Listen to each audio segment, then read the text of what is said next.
So I just heard that coming in. I expected to see, and Fox will broadcast them more than they broadcast us. You know that.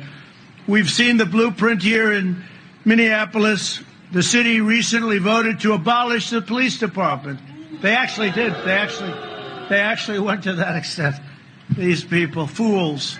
And to take away your Second Amendment, they will be taking away your Second Amendment if they win, if Biden wins, as sure as you're standing. And he'll have nothing to do with it. He'll say, what is the Second Amendment? Would you explain that to me, please? That means they're going to take away your guns. And as sure as you're standing here today, if they win, and that's what's going to happen. Remember this, I am the only thing standing in the way of your Second Amendment. It's going to be either taken away or obliterated.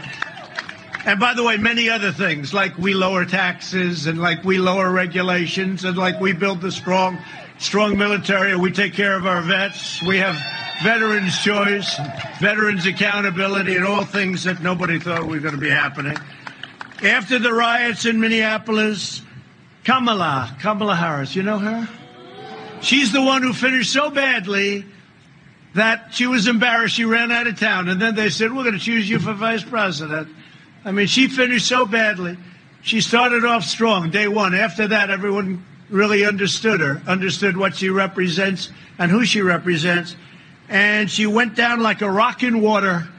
And she left town before the first vote was taken, right? Didn't she leave and quit?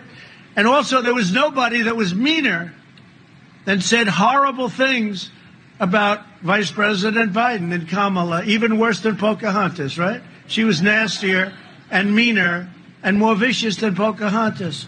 So now you have Kamala, who's very strong anti-fracking. In other words, your energy bills are going to go through the roof. They're going to love her in Texas. They're going to love her in Ohio and Pennsylvania. We're against fracking. Well, that's the end of those.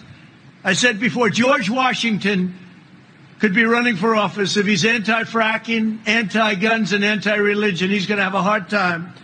And he's going to have a hard time in your state, too, because you feel the same way we do. But Kamala Harris encouraged Americans to donate to the so-called Minnesota Freedom Fund. You know what that is? Which bailed out the rioters, looters, assaulters, and anarchists from jail. And Biden's staff did the same thing. They donated a lot of their money to get them out of jail so that everyone was right back on the streets. Think of that. This is what is running for office. This is what we're competing against. And the primary competitor, Joe, he's in his basement. He just doesn't come out. They don't ask him questions. I said, I wish they asked him a couple about 2 months ago. It was like, hey, hi, are you enjoying your run? Yes. Oh, okay, good. That was the question. Are you enjoying it? They don't ask me those questions. I have people that have fire coming out of their eyes.